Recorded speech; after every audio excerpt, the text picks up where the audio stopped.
Assalamualaikum warahmatullahi wabarakatuh. Salam sejahtera untuk kita semua. Yang terhormat Bapak Ertambang Nahartyo MSc PSD selaku dosen pembimbing. Yang terhormat Bapak atau Ibu dosen penguji seminar proposal tesis pada kesempatan kali ini. Dan tak lupa teman-teman yang berbahagia. Saya Maulida Fitria, mahasiswi Magister Sains Akuntansi FEB UGM. Pada video kali ini ingin mempresentasikan proposal tesis saya yang berjudul Keterlibatan Aktor Individu dalam Manajemen Keberlanjutan, Pengaruh Tingkat Konstrual dan Informasi Keberlanjutan terhadap Perilaku Berkelanjutan Manajer. Untuk outline presentasi pada video kali ini ada pendahuluan, teori dan pengembangan hipotesis, dan kemudian metode penelitian. Penelitian ini secara umum dilatar belakangi oleh semakin banyaknya campaign dan juga seruan-seruan terkait dengan isu-isu keberlanjutan atau pembangunan berkelanjutan. Ada tren di masyarakat yang tampaknya terus berkembang, terutama terkait dengan kepedulian lingkungan dan juga kepedulian sosial. Hal ini tampaknya sejalan dengan beberapa argumen penelitian yang menyatakan bahwa pembangunan berkelanjutan merupakan tugas bersama dan isu global yang tentunya membutuhkan keterlibatan dan juga kontribusi dari banyak aktor di dalam masyarakat. Nah, salah satu aktor yang sering disorot dan memiliki peran penting dalam pembangunan berkelanjutan ini adalah domain bisnis atau perusahaan. Beberapa penelitian sebelumnya menjelaskan keberlanjutan perusahaan merupakan tantangan lintas fungsi sehingga membutuhkan keterlibatan unit-unit fungsional yang ada di dalam perusahaan. Selanjutnya, Salteger et al. 2014, Windolfham et al. 2014 menjelaskan keterlibatan ini yaitu dengan penggunaan atau penerapan alat manajemen keberlanjutan. Sayangnya, berdasarkan hasil penelitian mereka, ada pesimisme keterlibatan unit akuntansi, keuangan, atau kontrol manajemen dalam mendukung keberlanjutan perusahaan.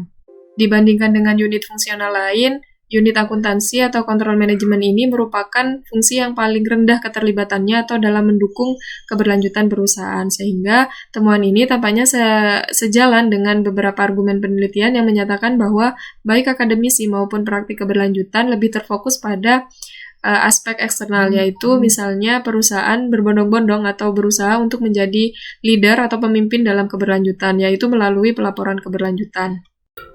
Meskipun temuan penelitian sebelumnya tampaknya paralel dengan kesenjangan literatur keberlanjutan, namun peran penting akuntansi atau akuntansi manajemen juga telah banyak diulas oleh beberapa peneliti sebelumnya. Misalnya Salteger et al. 2014. Meskipun dalam penelitian sebelumnya mereka menemukan bahwa fungsi akuntansi ini tidak memiliki keterlibatan dalam mendukung keberlanjutan perusahaan, namun mereka mengakui dan bahkan menginisiasi bahwa keterlibatan fungsi ini sangat dianjurkan, karena selain fungsi ini memiliki tugas untuk merancang dan juga mengelola informasi inti untuk manajer, mereka juga sebagai penghubung atau tautan antara manajemen puncak dan juga fungsi perusahaan lainnya. Oleh sebab itu, penelitian ini menduga bahwa fungsi akuntansi atau kontrol manajemen pada dasarnya terlibat dalam keberlanjutan perusahaan, namun tidak secara langsung melalui penerapan atau penggunaan alat-alat manajemen keberlanjutan, melainkan melalui pemberian informasi terhadap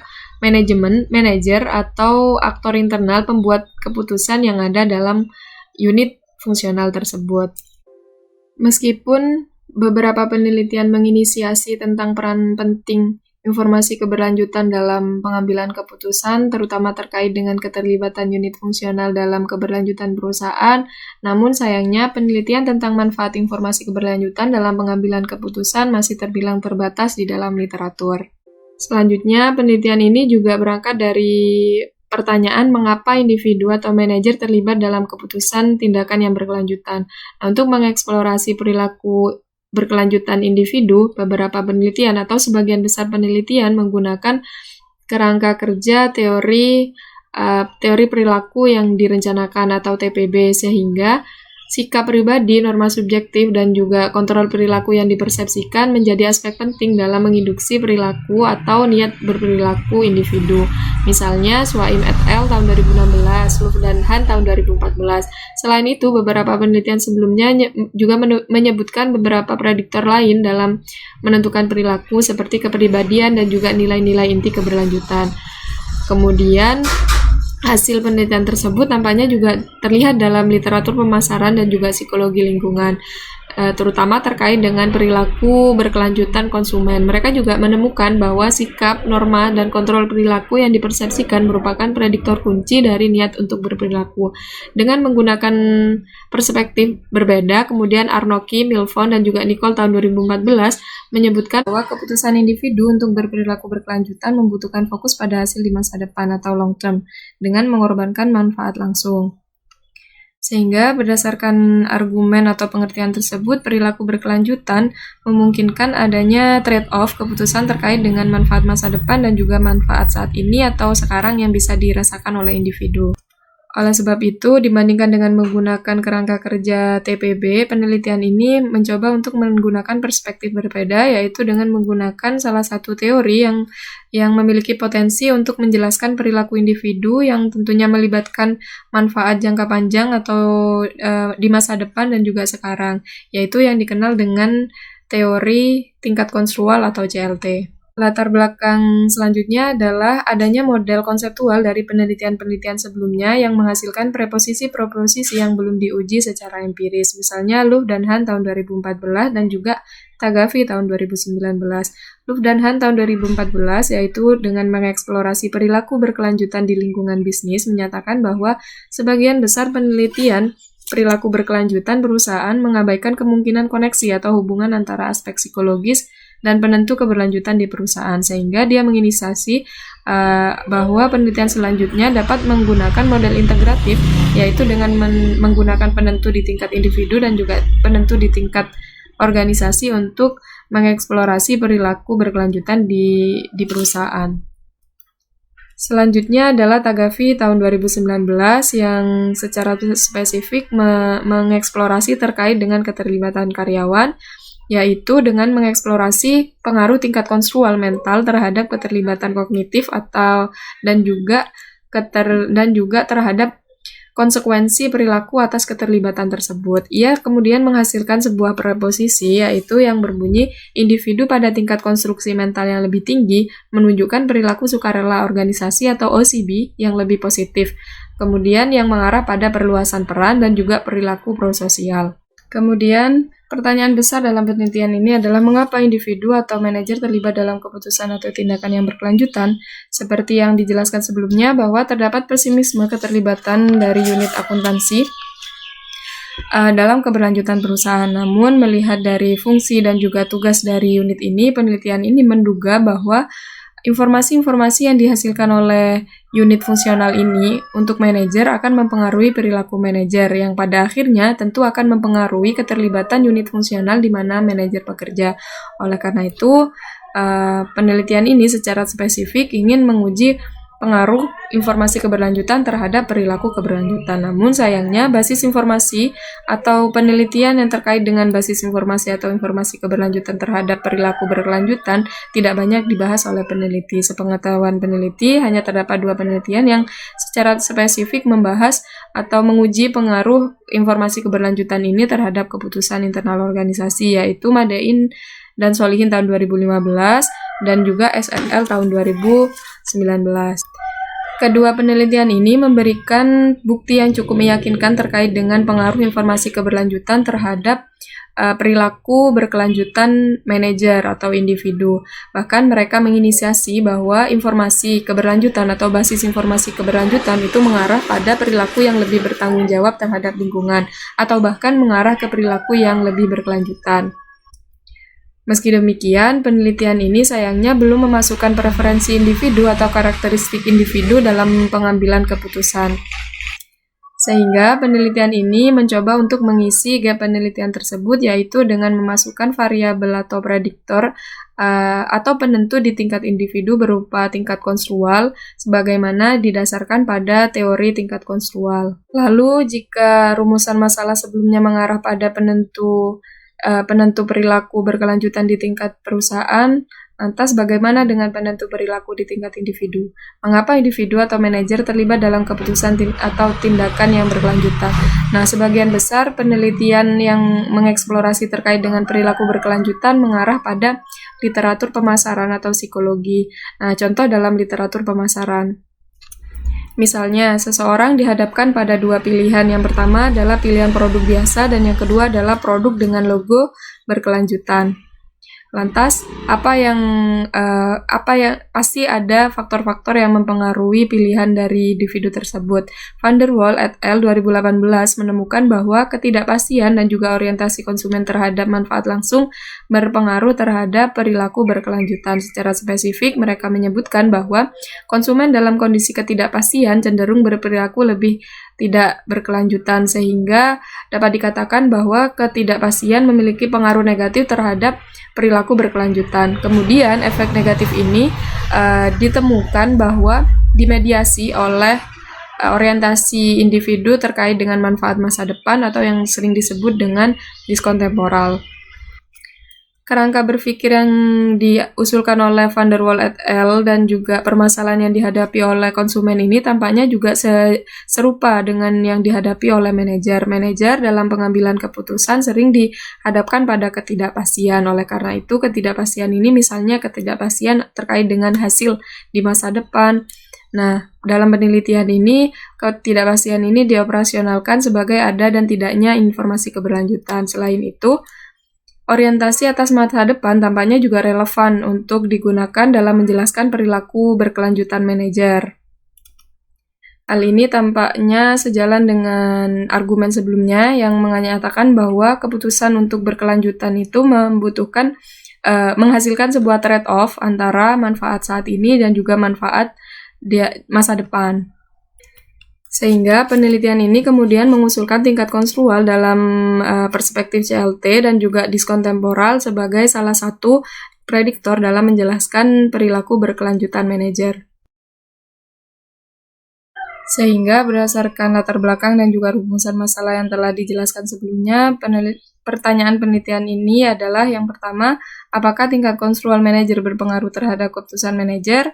Kedua adalah apakah informasi keberlanjutan berpengaruh terhadap keputusan manajer? Yang ketiga adalah apakah interaksi antara tingkat konstrual dan juga informasi keberlanjutan berpengaruh terhadap keputusan manajer?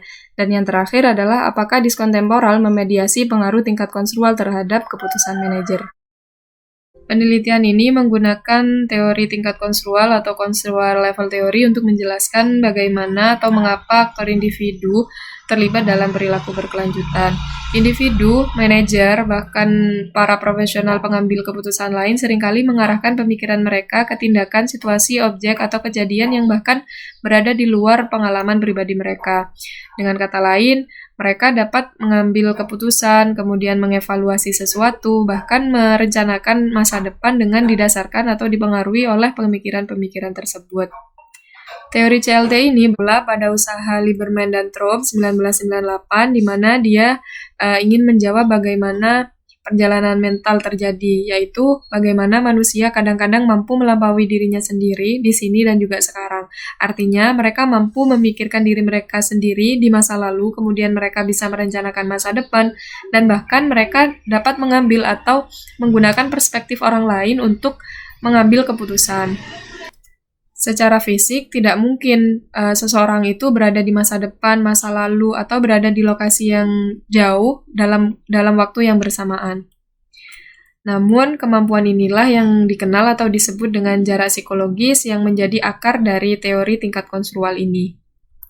Premis inti CLT menyebutkan bahwa peristiwa, objek, atau situasi yang sama dapat direpresentasikan pada tingkat konkret atau abstrak bergantung pada jarak psikologis atau pemikiran-pemikiran individu terkait dengan peristiwa, objek, atau situasi tersebut. Sehingga dapat disimpulkan bahwa perbedaan respon individu atas objek atau situasi tertentu bergantung pada pemikiran-pemikiran individu terkait dengan objek tersebut di luar pengalaman pribadi mereka. Sehingga dapat disimpulkan bahwa semakin jauh jarak psikologis objek atau situasi, maka semakin abstrak objek atau situasi tersebut direpresentasikan. Nah, cara merepresentasikan objek inilah yang kemudian disebut dengan tingkat konstrual, yaitu mengacu pada bagaimana individu memandang, memaknai, dan juga menafsirkan dunia sekitar mereka, terutama perilaku atau tindakan orang lain terhadap diri mereka sendiri. Pada akhirnya, muara dari model atau kerangka kerja CLT ini adalah evaluasi dan juga perilaku. Maksudnya adalah representasi mental yang dihasilkan dari pemikiran-pemikiran yang jauh dari pengalaman pribadi tersebut pada gilirannya akan mempengaruhi evaluasi, prediksi, dan juga perilaku seseorang. Selanjutnya adalah terkait dengan tinjauan literatur dan pengembangan hipotesis. Berdasarkan argumen Windorf, Salteger et al. Tahun 2014 yang menyatakan bahwa secara definisi konsep keberlanjutan atau perilaku berkelanjutan merupakan istilah atau konsep yang kompleks dan terbilang baru sehingga tidak ada pemahaman yang sama terkait dengan apa yang terkandung dan juga tersirat di dalamnya. Oleh sebab itu, beberapa penelitian mengarahkan perilaku berkelanjutan ini pada perilaku pro-lingkungan atau pro-sosial dan juga diarahkan pada perilaku sukarela atau UCB serta dikaitkan dengan konsep pembangunan berkelanjutan, yaitu yang menitik beratkan pada setiap tindakan atau keputusan yang tidak membahayakan kemampuan generasi mendatang untuk memenuhi kebutuhan mereka, di mana hal ini populer dengan istilah don't cheat on your kids. Nah, berdasarkan argumen tersebut, tampaknya ada pertimbangan orang lain dan juga masa depan yang jauh dalam definisi pembangunan berkelanjutan atau tujuan berkelanjutan ini. Nah, hal ini tampaknya sejalan dengan perspektif teori tingkat konstrual atau CLT. Selain itu, hal ini juga tampaknya didukung oleh beberapa penelitian-penelitian sebelumnya yang menyatakan bahwa tingkat konstrual pada akhirnya akan mempengaruhi evaluasi bahkan keputusan individu. Bahkan Tagavi tahun 2019 menyatakan bahwa tingkat konstrual mental yang lebih tinggi akan mengarah pada perilaku OCB, perpanjangan peran, dan juga perilaku prososial yang lebih positif. Maksudnya adalah tingkat konstrual yang lebih tinggi, individu yang memiliki tingkat konstrual tinggi akan cenderung untuk berperilaku prososial yang lebih tinggi dibandingkan dengan individu yang memiliki tingkat konstrual rendah. Oleh sebab itu, penelitian ini kemudian menduga atau memprediksi bahwa subjek dalam perlakuan tingkat konstrual tinggi cenderung memilih proyek atau program yang lebih berkelanjutan dibandingkan dengan subjek dalam perlakuan tingkat konstrual rendah. Selanjutnya adalah terkait dengan informasi keberlanjutan. Sebagaimana penelitian sebelumnya yang menginisiasi bahwa basis informasi keberlanjutan mengarah pada perilaku yang berkelanjutan.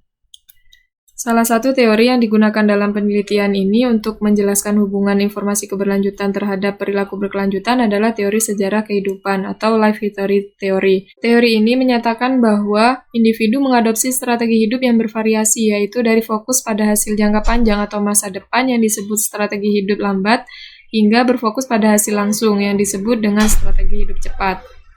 Kemudian, salah satu faktor atau pertimbangan individu untuk memilih strategi ini adalah ketidakpastian atau kepastian lingkungan tempat individu tinggal dan juga keyakinan yang mereka miliki mengenai masa depan.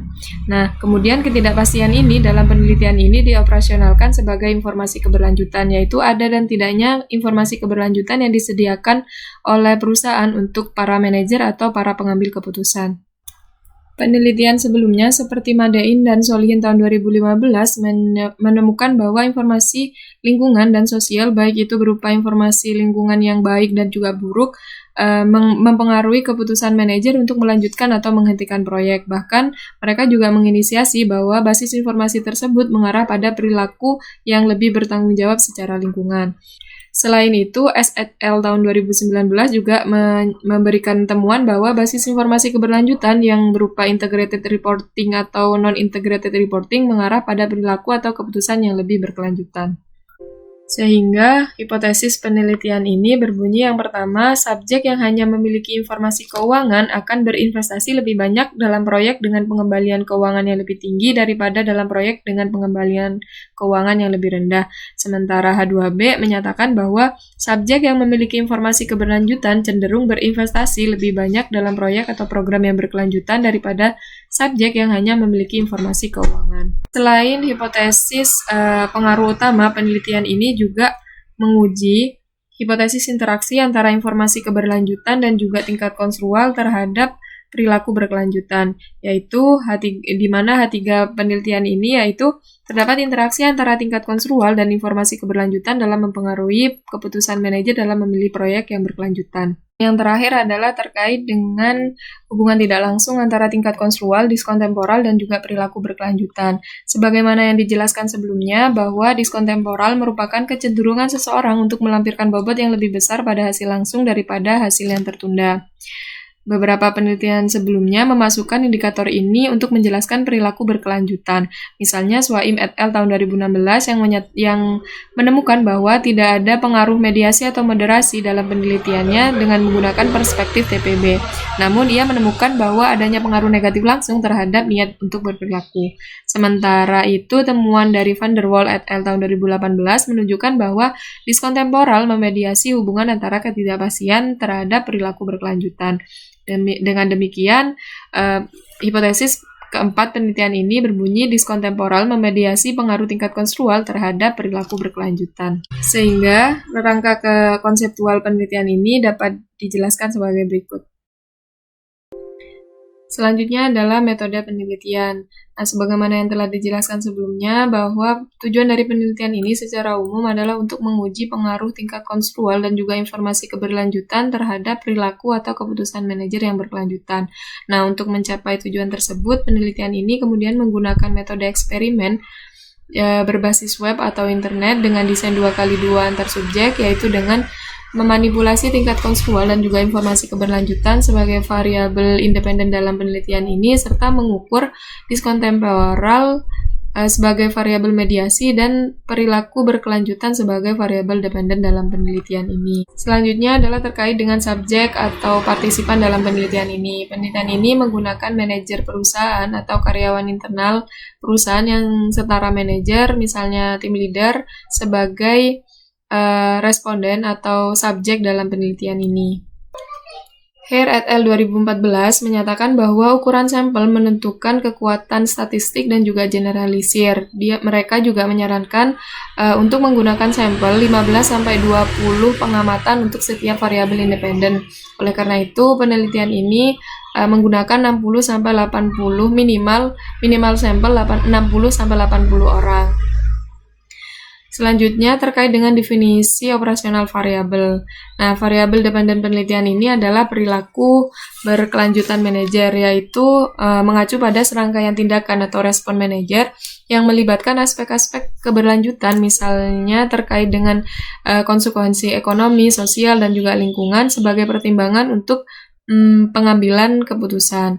Nah, kemudian variabel independen terdiri dari tingkat konstruktual dan juga informasi keberlanjutan. Tingkat konstruktual ini mengacu pada representasi mental tentang seberapa jauh individu dalam memahami atau menafsirkan objek atau situasi tertentu dari pengalaman pribadi mereka. Sementara informasi keberlanjutan berkaitan dengan tersedianya informasi lingkungan, sosial, dan juga ekonomi. Dan yang terakhir adalah variabel mediasi atau diskon temporal. Diskon temporal yang mengacu pada kecenderungan orang untuk melampirkan nilai yang lebih besar pada hasil langsung dibandingkan dengan hasil yang tertunda. Dan selanjutnya adalah terkait dengan tugas dan juga prosedur eksperimen. Nah, tugas dalam penelitian ini atau dalam eksperimen ini adalah menilai atau mengevaluasi program dan mengambil keputusan terkait program. Nah, untuk tugas eksperimen ini tentunya mengadaptasi dari penelitian sebelumnya, yaitu Madein dan juga Solihin tahun 2015, S et al. Tahun 2019, dan juga Van der Waal tahun 2018. Dan yang kemudian yang terakhir adalah terkait dengan teknik analisis data. Yang pertama, analisis deskriptif, yaitu penjelasan terkait dengan objek eksperimen yang digunakan. Kemudian uji kualitas data, yaitu terkait dengan uji kualitas data seperti validitas konstruk dan juga validitas isi atau konten, kemudian reliabilitas. Dan yang ketiga adalah uji asumsi ANOVA, seperti uji normalitas, uji homogenitas. Dan yang terakhir adalah uji hipotesis. Nah, untuk menguji hipotesis dalam penelitian ini, peneliti menggunakan uji ANOVA untuk menguji hipotesis 1, 2, dan 3, yaitu terkait dengan main effect dan juga interaction effect. Kemudian untuk menguji hipotesis yang terakhir terkait dengan peran mediasi atau hubungan tidak langsung, penelitian ini menggunakan regresi makroproses sebagaimana yang dikembangkan oleh Hayes tahun 2013. Proposal penelitian ini tentunya tidak terlepas dari kekurangan, sehingga besar harapan saya untuk memperoleh saran, masukan, serta kritikan membangun dari teman-teman semua terkait dengan proposal saya sebagai bahan untuk perbaikan selanjutnya. Terima kasih saya sampaikan, kurang dan lebihnya saya mohon maaf. Wassalamualaikum warahmatullahi wabarakatuh.